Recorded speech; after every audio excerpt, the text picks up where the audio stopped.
अस्सलाम वालेकुम dear viewers, मेरे चैनल पर खुशामदीद। आज की इस वीडियो में हम लेक्चर 7 डिस्कस करेंगे, हमारी जो लेक्चरर कॉमर्स प्रिपरेशन की टेस्ट सीरीज है उसका। तो आज के इस टॉपिक में हम डिस्कस करेंगे ब्रेक इवन एनालिसिस। तो ब्रेक इवन एनालिसिस का कॉन्सेप्ट और हम थोड़े बहुत इसके जो बेसिक एमसीक्यूज है उनको डिस्कस करेंगे ताकि आपका कॉन्सेप्ट फुल कवर हो। तो सबसे पहले देखते हैं कि ब्रेक इवन एनालिसिस है क्या। Break even analysis the fundamental financial tool used to determine the point at which a business neither makes a profit nor incur a loss.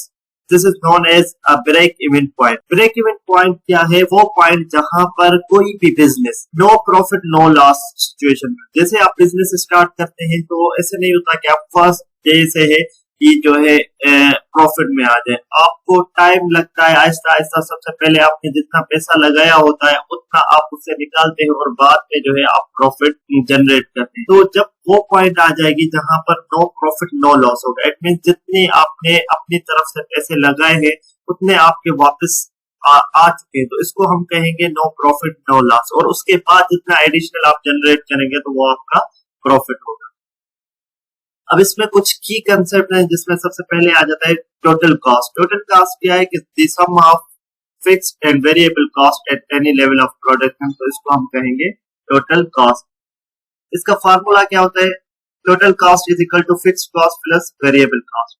Then sales revenue, revenue generated from the goods और service. जो आप goods और service दे रहे हैं, आप product को बना रहे हैं और उसको आगे बेच रहे हैं, तो वो आपकी सेल्स ऑफ गुड्स हो जाएगी। और आप कोई सर्विस प्रोवाइड कर रहे हैं तो उससे जो रेवेन्यू या उससे जो इनकम जनरेट होगी वो आपकी सेल्स रेवेन्यू काउंट होगी। देन इसका फार्मूला क्या होता है कि सेलिंग प्राइस पर यूनिट, अगर आप कोई प्रोडक्ट बेच रहे हैं तो multiply by number of unit sold. जितने आपने बनाए नहीं, जितने आपने आगे सेल की है, उसका जितना भी रेवेन्यू जनरेट हुआ उसको हम कहेंगे सेल्स रेवेन्यू।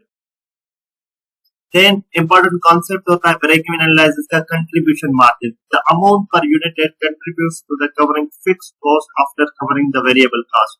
अब फिक्स्ड कॉस्ट और वेरिएबल कॉस्ट में अगर आप कंफ्यूज हो रहे हैं तो आप कॉस्ट क्लासिफिकेशन वाला लेक्चर देख रहे हैं, उसमें आपको कंफर्म समझ आ जाएगा कि किसी भी प्रोडक्ट को बनाने के लिए हमारे पास डिफरेंट टाइप ऑफ कॉस्ट लगती है। तो एक होती है वेरिएबल कॉस्ट जो पर यूनिट एडिशनल यूनिट बनाने में इंक्रीज होती जाती है, तो वो डिपेंड करती है यूनिट्स पे कि जितने यूनिट्स प्रोड्यूस करेंगे उतनी वेरिएबल कॉस्ट आपकी लगेगी।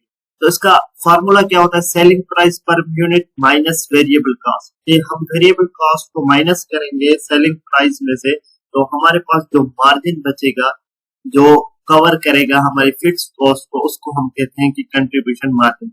वो कंट्रीब्यूशन मार्जिन इकट्ठा हो के हमारी जो टोटल फिक्स्ड कॉस्ट होगी उसको कवर करेगा।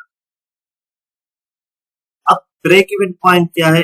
The level of sales at which total revenue equals to the total cost resulting in zero profit. आपका प्रॉफिट तो जीरो है लेकिन आपने जितनी भी कॉस्ट लगाई वो आप उससे रिकवर कर चुके। तो इसका यूनिट्स में मालूम करने का ब्रेक इवन पॉइंट्स, हम यूनिट्स के हम कितने यूनिट्स बेचे हमें पता चल जाए कि हम ब्रेक इवन पे पहुंच चुके हैं। तो उसका फार्मूला क्या है? Fixed cost divided by contribution per unit. तो अब हमारे पास ये एक डेटा है जिसमें हमें बताया गया है कि सेलिंग प्राइस 50 रुपीज है, वेरिएबल कॉस्ट पर यूनिट जो है 20 रुपीज है, फिक्स्ड कॉस्ट हमारे पास क्या है 15,000। तो सेलिंग प्राइस हमारी 50 रुपीज है, वेरिएबल कॉस्ट 20 रुपीज है और फिक्स्ड कॉस्ट 15,000 है। तो सबसे पहले हमें कंट्रीब्यूशन मार्जिन निकालना है। कंट्रीब्यूशन मार्जिन क्या है? Selling price minus variable cost. तो हमारे पास 30 रुपीज हमारा कंट्रीब्यूशन मार्जिन आ गया।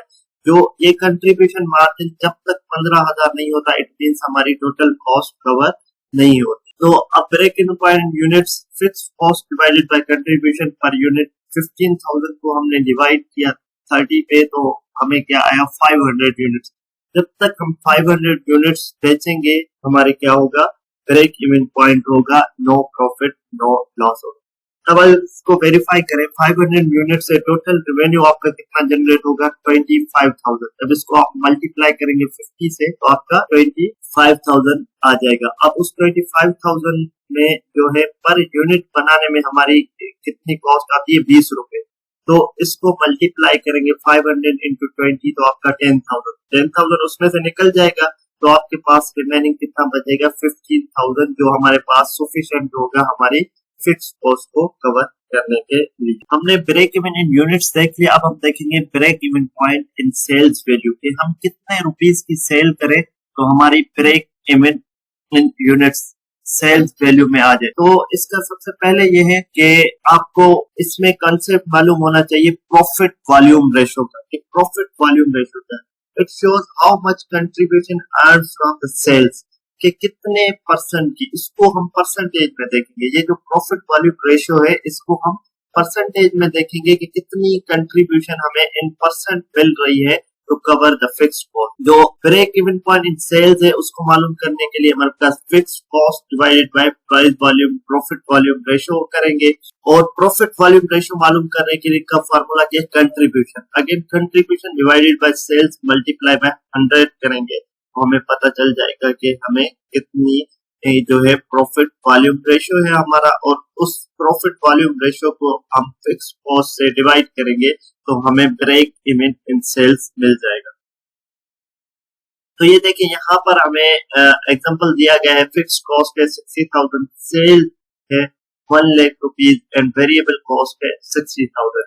तो आपने जस्ट फार्मूला कॉन्सेप्ट फार्मूले का याद रखना है ताकि आपको इजीली कैलकुलेशन आ जाए। सबसे पहले हम क्या करेंगे, स्टेप 1 में पीवी रेशियो, कि हमें एक्चुअल पीवी रेशियो पता चल जाए तो उसको हम ब्रेक इवन सेल्स के फार्मूला में पुट करके और हम आंसर्स निकाल सकते हैं। तो ये क्या है, contribution sales minus variable cost, तो हमारे पास कंट्रीब्यूशन कितना आ गया 40,000। देन हम पीवी रेशियो के लिए contribution divided by sales multiply by 100, तो हमें कितना मिल गया 0.40, कि हमारा कंट्रीब्यूशन कितना है जनरेट हो रहा है 0.40 से। अब हम ब्रेक इवन इन सेल्स करेंगे तो उसका फार्मूला हमारा क्या था, fixed cost divided by PV ratio, 60,000 divided by 0.40 और 40% इन डेसिमल में हम इसको 0.40 कहेंगे, तो हमारे पास कितना आ गया 1,50,000। जब तक आप इन रुपीज 1,50,000 सेल्स करेंगे तब आपका जो होगा break even point in sales होगा, कि आपको ये 60,000 फिक्स कॉस्ट कवर करने के लिए आपको 1,50,000 की सेल करनी पड़ेगी। एंड अदर इम्पोर्टेंट कॉन्सेप्ट होता है ब्रेक इवन एनालिसिस में margin of safety. Margin of safety shows the safety level. Margin of safety tells us how much sales can fall before the business start making loss. जब आपका business profit में चल रहा है और आपका एक प्रॉफिट आप अर्न कर रहे हैं, अब ये मार्जिन ऑफ सेफ्टी आपको बताती है कि आपकी सेल डिक्रीज हो रही है किसी भी अनसर्टेनिटी की वजह से, किसी जैसे लॉकडाउन आ जाते हैं तो कोई टेक्निकल इश्यूज आ जाते हैं, उसकी वजह से आपकी सेल डिक्रीज हो। तो ये मार्जिन ऑफ सेफ्टी होता है कि आप ब्रेक इवन से कितना दूर है अपनी सेल में। तो इसका क्या होता है, actual sales minus break even sale. तो इसका एकदम actual sales is 1,20,000 and break even sales is 90,000।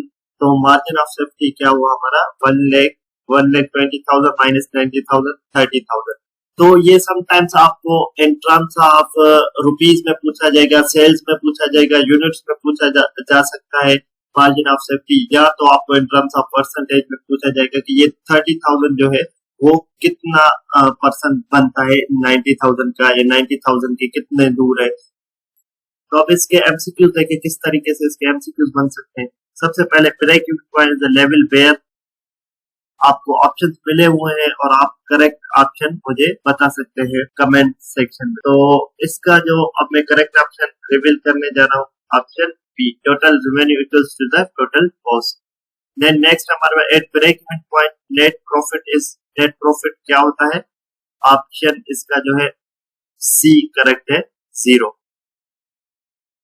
Then the formula for the break-even point in units. अब ये आपने ख्याल करना है, एमसीक्यूज को क्लियरली देखना है कि वो कौन सा फार्मूला पूछ रहा है, किस चीज का formula. Break even point in sales होता है, ब्रेक-इवन पॉइंट इन यूनिट्स होता है।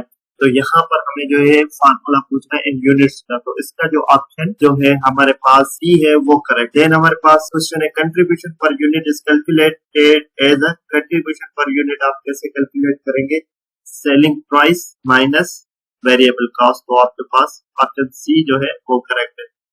देन हमारे पास है the formula for break even point in sales, fixed cost divided by PV ratio, sales divided by fixed cost divided by PV ratio. तो इसके जो multiply by PV ratio, contribution divided by sales. तो इसका correct option है वो क्या है, A, fixed cost divided by PV ratio. अब देखिए ए और सी में जस्ट मल्टीप्लिकेशन और डिवीजन का फर्क है, तो आपको ईच एंड एवरी जो है ऑप्शन क्लियरली अंडरस्टैंड करना है। समटाइम्स हम जो है हमें आता भी होता है लेकिन हम जल्दबाजी में एमसीक्यूज गलत कर जाते हैं। PV ratio stands for profit value ratio, price variable ratio, profit volume ratio, production value ratio. तो इसका जो ऑप्शन सी है वो करेक्ट। देन हमारे पास है PV ratio is calculated as fixed cost divided by sales multiply by 100, contribution divided by sales multiply by 100, profit divided by variable cost multiply by 100, sales divided by contribution multiply by 100। तो इसका जो option B है वो correct है, contribution divided by sales multiply by 100। If fixed cost increases, break-even point will decrease, increase, remain same, become zero। अब ये देखिए ये कॉन्सेप्चुअल क्वेश्चन है, अगर आपकी फिक्स्ड कॉस्ट इंक्रीज होगी तो उसको कवर करने में भी क्या होगा, ज्यादा टाइम लगेगा, तो ब्रेक इवन क्या होगा, इंक्रीज होगा। If contribution per unit increase, break even will increase होगी, तो हमारी ब्रेक इवन क्या होगी, डिक्रीज हो जाएगी। देन हमारे पास नेक्स्ट क्वेश्चन है margin of safety is break even sales minus actual sales minus break even sales, fixed cost minus contribution, profit minus loss. तो इसका जो ऑप्शन वो करें। उम्मीद करता हूँ ये वीडियो आपको जरूर पसंद आई होगी। मजीद ऐसे इंफॉर्मेटिव वीडियोस के लिए मेरे चैनल को लाइक करें, सब्सक्राइब करें ताकि आने वाली जो भी नई वीडियो वो आप तक पहुंच सके। अल्लाह हाफिज।